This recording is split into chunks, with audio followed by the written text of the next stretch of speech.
kick it, push it, dunk it, shoot it. We rep the zona zoo, we wear the red and blue. Guard it, steal it, alley-oop it. We rep the zona zoo, we wear the red and blue. U of A, it's time to own it. We rep the zona zoo, we wear the red and blue. Hey there, Wildcats. I'm Alex Budish, and alongside me is my co-host Lisa Lane, and welcome to a very special edition of Cat Nation. That is right. Tonight we have a first ever Skype interview with one of our former men's basketball players. He was the heart and soul of this Arizona team after going through 4 coaches in 4 years, yet he persevered through it all. Nic Wise. Nic, thank you so much for being with us tonight. Yeah, Nick, it's great to see that you're doing well. Everything's looking good. We just wanted to get going, ask you a few questions, and, have a good time. So, turning back the clocks a year, you had your jersey handed to you, it was framed, you were the senior leader. How'd that feel? After my last game, being honored and given my jersey framed, it was a great feeling, but it felt like everything went by so fast. It didn't feel like I was there for 4 years, and, those 4 different coaches probably did, make it that much tougher, but, it was just a great feeling to know that I stuck it out, when I could have left.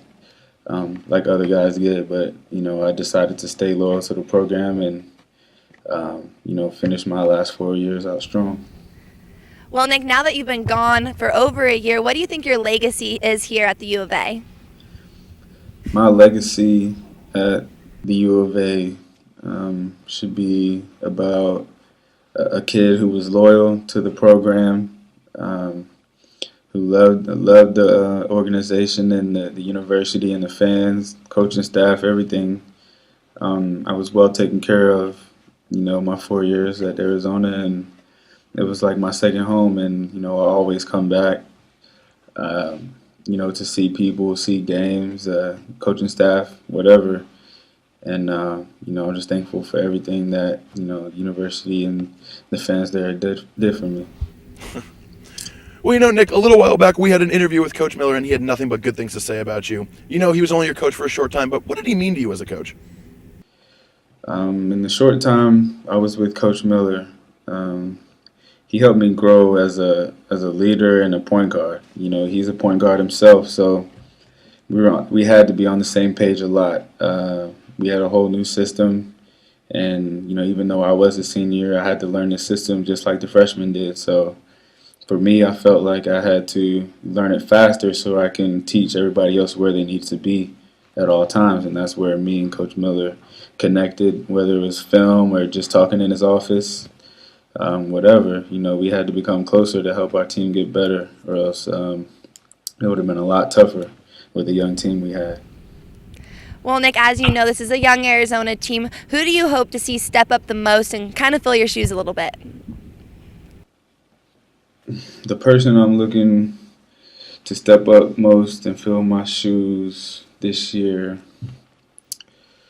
would be Momo Jones and Solomon Hill. I think those 2 guys can step up. And, as you saw last year at Bits and Pieces, they both played well, even at a young age. So even with this year under their belt, under Coach Miller's system, I think, they will flourish and help Derek Williams, and they'll get a lot more wins than we did this past year with a year under their belt. But now, Nic, on a kind of transitioning from the U of A to where you are now, we know you were the leader here. What do you think your role is now that you're playing over there in telecom? My senior year, I was the leader of U of A, and this year it hasn't changed. Coach sat me down first day of practice and said, even though you're young and you're a rookie, you have leadership capabilities and qualities, and he could tell that from day one. So even though we have guys that are 35, 34, and 37, they still look to me for leadership, and, I have to give it to them. But, Nic, what do you think the biggest difference is, playing college basketball in the States compared to playing professional basketball in Europe?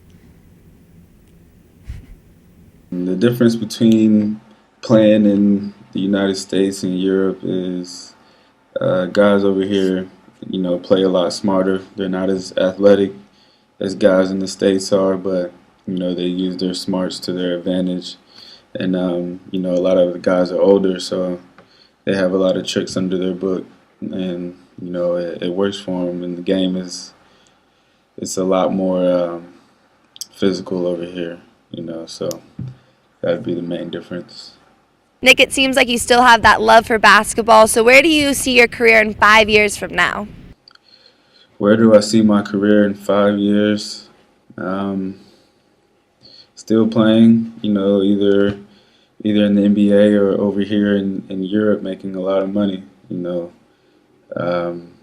I've been blessed to play well, even in my rookie year so far, and it's hard to do, and so I just hope that I can keep, getting better, and if the NBA doesn't happen, now we'll make a lot of money here in Europe, and we'll be very happy. Now, Nic, we know you love the digital age, so we had some of our Cat Nation fans write in on Facebook to ask you some questions, and we picked 3 that we think you might enjoy. All right, the first one comes from Jamie, and that is, how is the food in Germany so far? Food in Germany is not bad. I don't eat too much German food. We try to stay, eating good food. Some is different, but we try to eat as much American food as we can. Oh, Nic, I think you're really going to like this next question. Aaron Wicks asked, how are the German girls? And apparently many of the U of A girls are wondering if you're still single.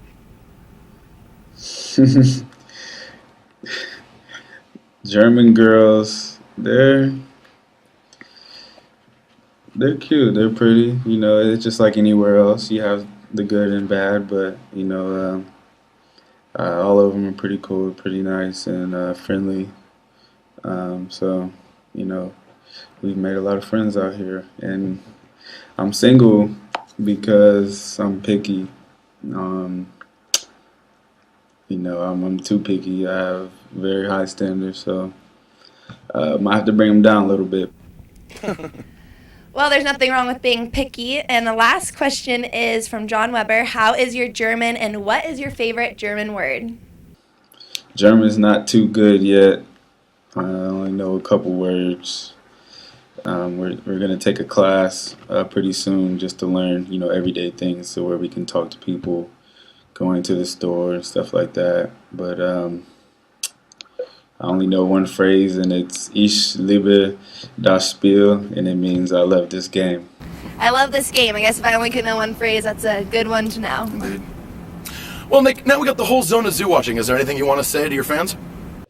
Zona Zoo, what's up? I don't hear you, Zona Zoo. Hold on, Zona Zoo. Zona Zoo, make some noise! I love y'all. I miss y'all, and I want y'all to have Mikhail rocking again this year, like you do every year. I want you to have Mikhail the best home court in the Pac-10 West Coast in the nation. I love y'all. I miss y'all, and I'll be back. Peace. Well, Nic, we love your enthusiasm. Thank you again for this Skype interview. It was so much fun. We really hope to see you come back to McHale. And Zona Zoo, you heard him get loud tonight against USC. It is a huge, huge game for our Wildcats and a must-win, so let's represent. For Cat Nation, I'm Lisa Lane. And I'm Alex. Expect my framed jersey up in McHale soonish, bootish, saying bear down, and we'll see you at the game. Kick it, push it, dunk it, shoot it. We rep the Zona Zoo, we wear the red and blue. Guard it, steal it, alley-oop it. We rep the Zona Zoo, we wear the red and blue. Man to man, a pressure zone it. We rep the Zona Zoo, we wear the red and blue. U of A, it's time to own it. We rep the Zona Zoo, we wear the red and blue.